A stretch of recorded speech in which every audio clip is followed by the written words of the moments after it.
તમે screen demo video જોયો આવું સ્ટેટસ એડિટિંગ કરવા અને બનાવવા માટે તમારે સૌથી પહેલાં એલાઇડ મોશનની જરૂરત પડશે અને તમારી જોડે ના હોય તો તમે પ્લે સ્ટોરની અંદરથી ડાઉનલોડ કરી લેજો મિત્રો. અને વિડીયોની અંદર એન્ડ તક બન્યા રહેજો. વિડીયોને ધ્યાનથી અને ક્લિક કર્યા વગરના જોજો ત્યારે તમે આ એડિટિંગ કરી શકશો મિત્રો. તો આપણે સૌથી પહેલાં તમારે અહીંયાથી એલાઇડ મોશનમાં આવી રીતે ઓપન કરી દેવાનું છે મિત્રો. એના પછી તમને અહીંયા મિત્રો એક પ્રોજેક્ટનો આઇકન જોવા મળે છે આવાળું, એના પર ક્લિક કરી દેવાનું. એના પર ક્લિક કર્યા પછી તમે મિત્રો અહીંયા જે કોઈ વિડીયોનું મટીરિયલ ડાઉનલોડ કર્યું હશે એ તમને જોવા મળી જશે. તો એના પર આપણે ક્લિક કરી દેવાનું. એના પર ક્લિક કર્યા પછી મિત્રો આપણે અહીંયા આવાળા આઇકનની ઉપર ક્લિક કરી દેવાનું. તો મિત્રો અહીંયા વિડીયોનું ઓપ્શન ખુલીને આવી જાય તો એના પર ક્લિક કરી દેવાનું મિત્રો. તો અહીંયા તમારી ગેલેરી ખુલી જાય મિત્રો. તો અહીંયાથી એક તમારા મનપસંદનો ફોટો સિલેક્ટ કરી લેવાનો મિત્રો. તો અમે અહીંયાથી એક અમારા મનપસંદનો ફોટો સિલેક્ટ કરી લઈએ મિત્રો.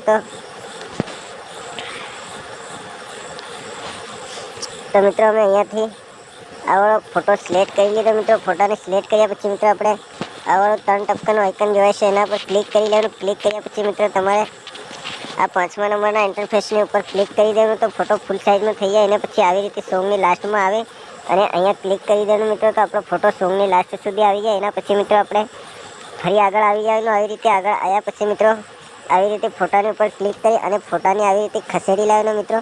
નીચેની સાઈડ આપણો સોંગ જ્યાં સુધી છે ત્યાં સુધી મિત્રો આપણે આવી રીતે ખસેડી અને લાવીને મૂકી દેવાનો. તો અહીંયાથી મિત્રો આપણે વિડીયો સ્ટેટસ એડિટિંગ થઈ જાય. તો મિત્રો એડિટિંગ થયા પછી મિત્રો આપણે આવાળા આઇકનની ઉપર ક્લિક કરી દેવાનું. ક્લિક કર્યા પછી મિત્રો આપણે અહીંયાથી આપણા મનપસંદની MB સિલેક્ટ કરી લેવાની. હવે 720 HD MB સિલેક્ટ કરી લઈએ મિત્રો. એના પછી મિત્રો આપણે આવાળા આઇકનની ઉપર ક્લિક કરી દેવાનું. તો અહીંયાથી આપણું વિડીયો સ્ટેટસ આવી રીતે ડાઉનલોડ થવા લાગી જાય. તો ડાઉનલોડ થાય ત્યાં સુધી મિત્રો આપણે અહીંયા થોડી રાહ જોવી પડશે. તો આપણે રાહ જોઈ લઈએ મિત્રો અહીંયા.